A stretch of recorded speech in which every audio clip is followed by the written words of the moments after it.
Greetings, friends and fellow cigar box guitar enthusiasts. Del Puckett here, and in this video, we're gonna do three things. Number one, we're going to make a bunch of man glitter. Sawdust. And check that out. Isn't that cool? My buddy Jeff made a bunch of them. I'll put his link in the video description below. This one here just happens to be chipped a little bit. And it's my fault. I accidentally dropped it, and then after I accidentally dropped it, I accidentally kicked it.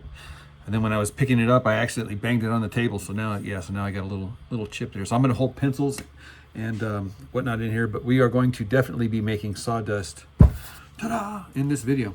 The second thing is, I'm going to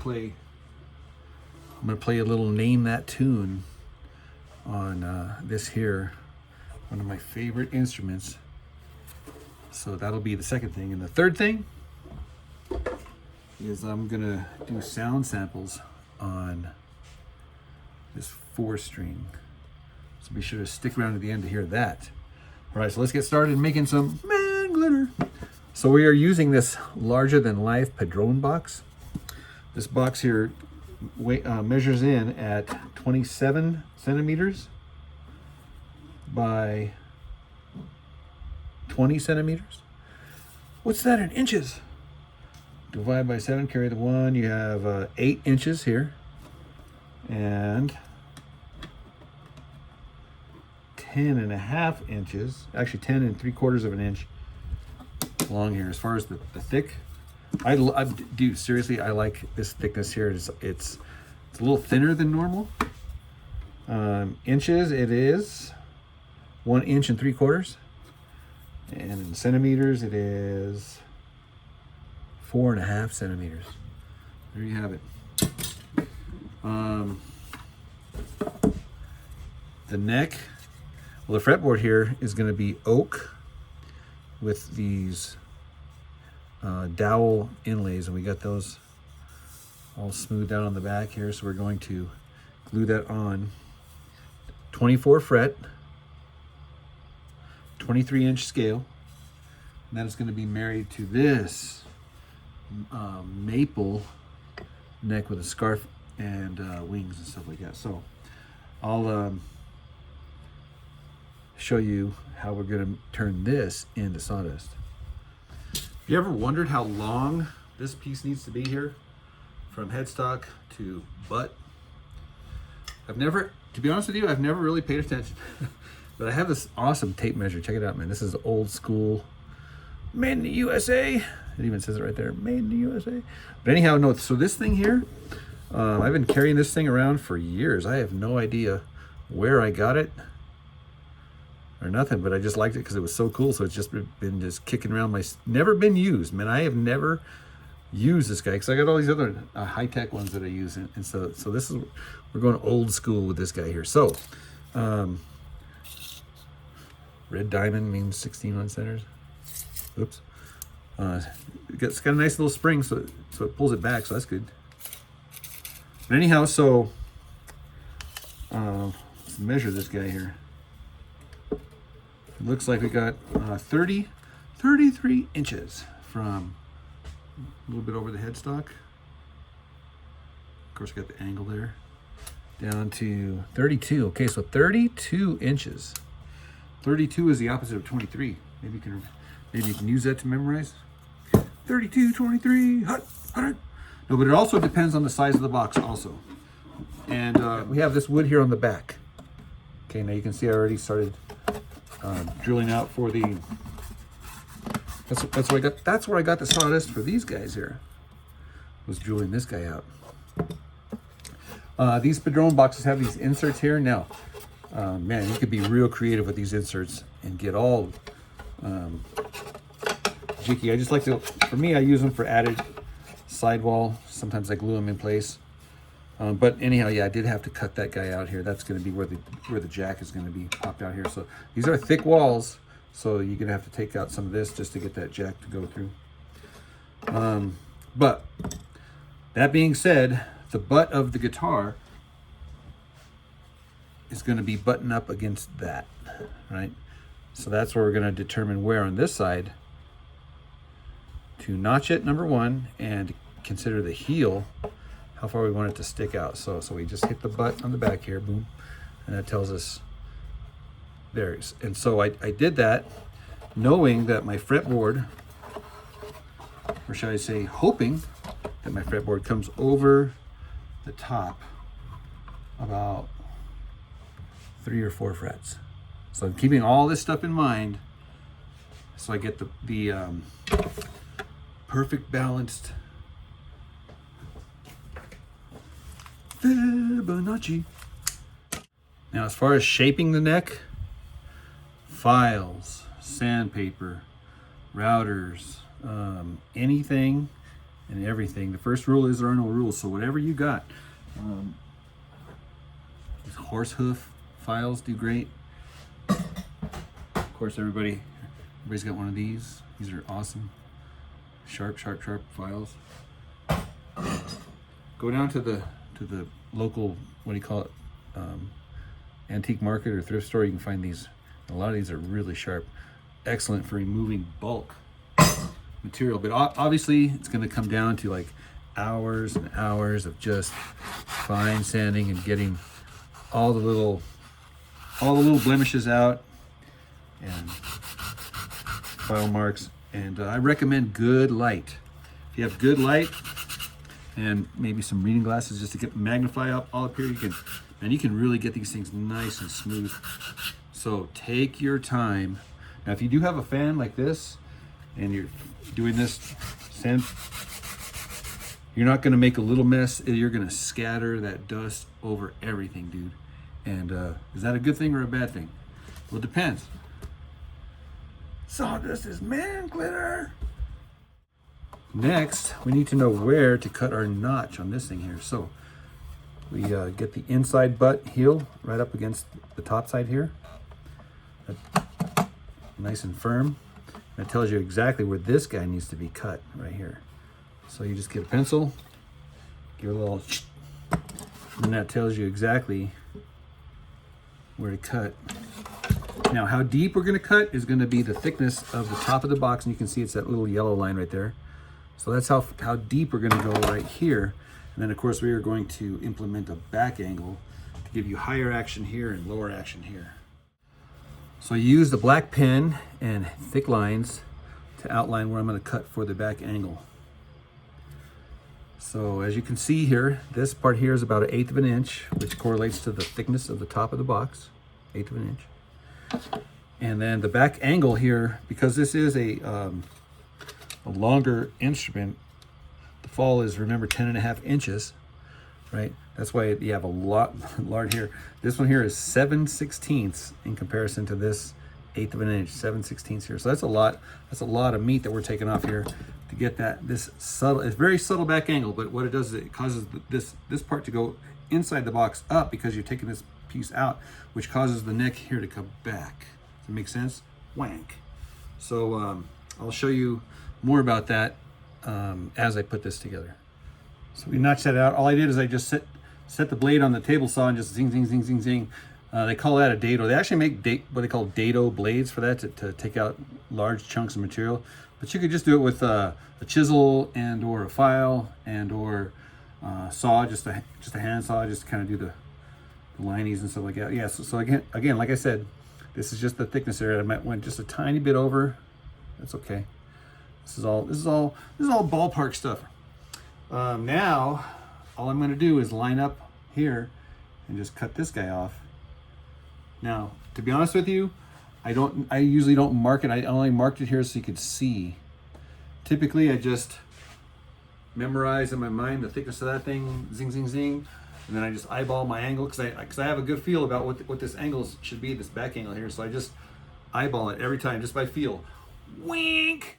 So typically, I just cut it and then get up to the end and then just snap it off, which leaves a little thing here because I don't want this saw blade to come into my neck wood here. So I cut it off farther down here and then I just break it, and then I'm going to file this guy off here to get it nice and smooth. Guys, get yourself one of these. You will not regret it. There's a link in the video description with an affiliate link for discounts at CBGG.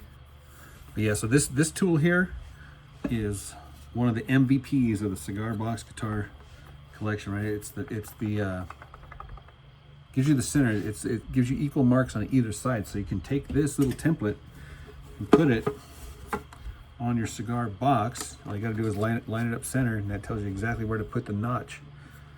Of course, the depth of the notch is going to be determined by your heel thickness right here. Another valuable tool is this fretting saw, 0.023 kerf.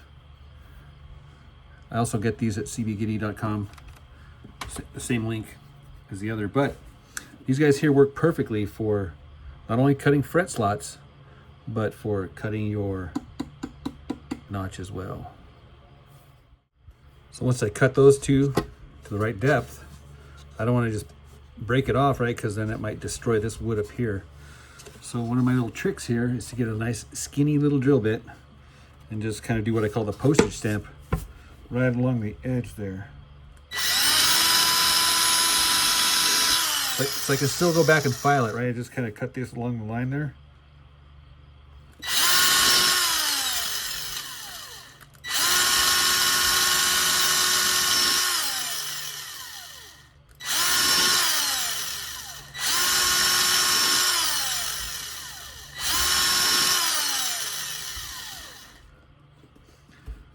I can actually get a better drill bit than that one. That one's kind of dull.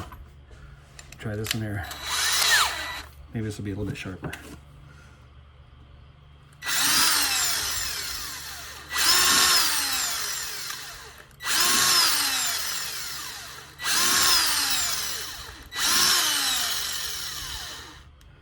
All right.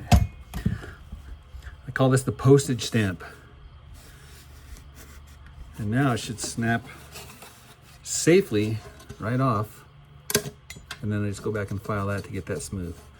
So that's kind of a neat little trick. So after we cut out this little notch section, then we mate these two just to make sure that the hole is the exact right size, right? If it's not, then all you do is just take a file and file them out, or down, whatever, because you want a nice tight fit all the way up to the very end there. Now, if you'll notice here that this, the planes here are perfectly matched up, which means my fretboard come with over the top just like I was hoping. So this thing here is starting, yeah, so that's, I can already tell, man, this is going to be a balanced, perfectly balanced cigar box guitar. So circling back to the back angle, I just wanted to kind of show you here real quick here. So this is the back angle, like I said, very subtle. This is without the back angle.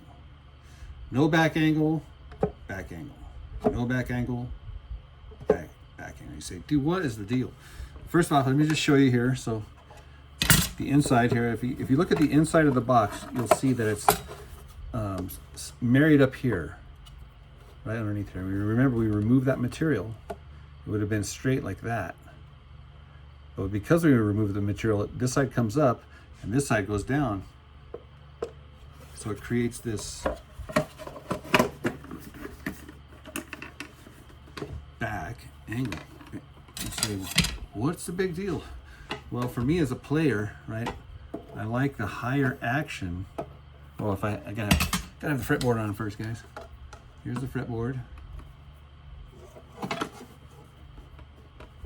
And here's the strings, right? See how I have the higher action right here where my finger's at?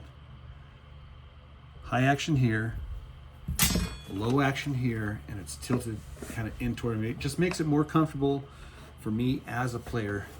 So I can attack it more and finesse it here more. Just my opinion, but having a back angle makes an instrument more instrumental.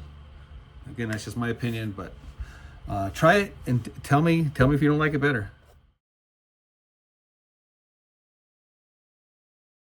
So now onto the name that tunes section. But before we do here, just notice the high action here. Of course, the back angle, you can really see it on this guy because it's a smaller scale instrument.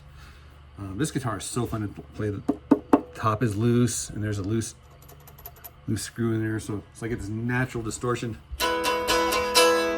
What I've been playing around with are these chord shapes, these form of chord shapes. You can move them around all the way up and down. You can move them all over the place, but this is just you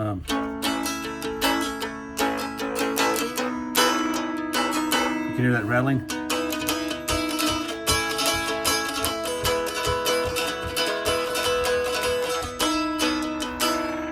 Passing chord.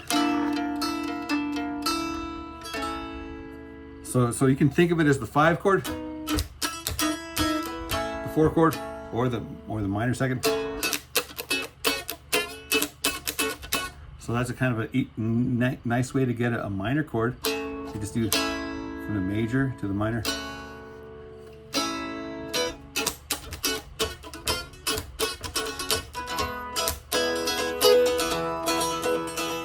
All right, so here's the name that tune portion. I hope I can play it right. Let's see here.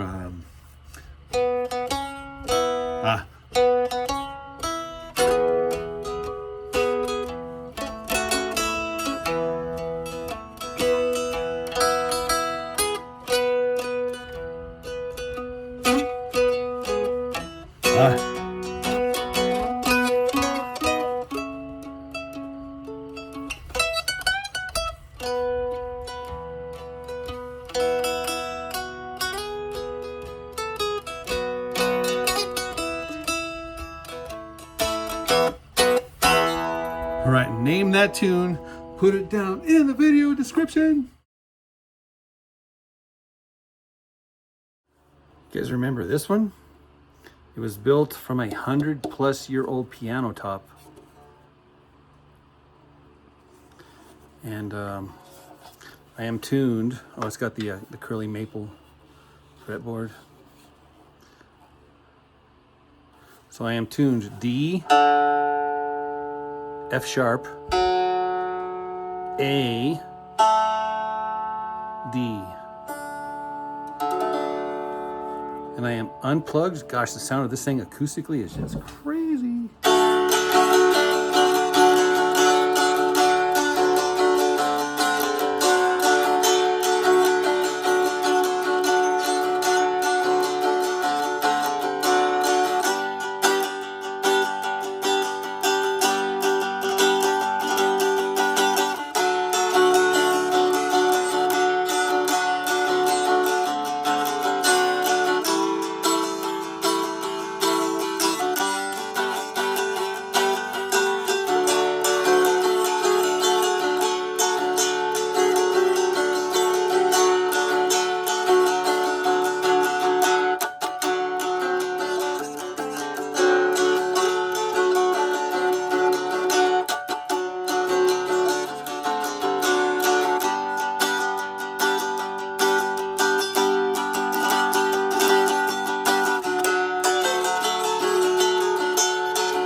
Yeah, so fun.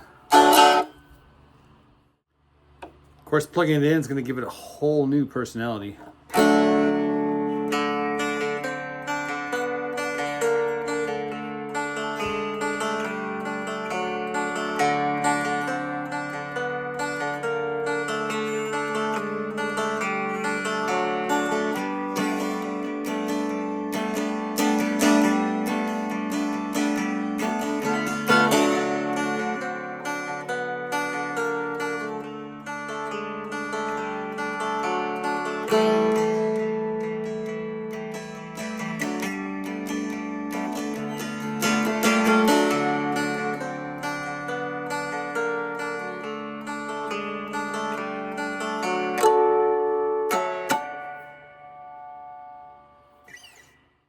Then, of course, there's always palm muting.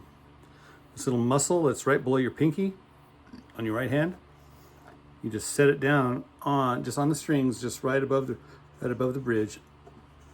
And you can kind of bounce around and play around with it and stuff, but this is just kind of like your home position right here, and this is the way it sounds.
Then of course through the night, you slowly turn up the volume, you slowly turn up the gain.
Isn't that cool?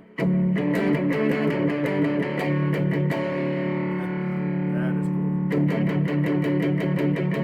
All right. Gosh, guys, the sound of this thing is awesome. Hope you guys enjoyed making some man glitter. And good luck on that Name That Tune contest. Finally. Yes! 4 strings or 1 string too many. All right, guys, that's it for this video. Be sure to check the links in the video description to like, comment, share, subscribe, all that good stuff. And cheers. We will see you in the next video.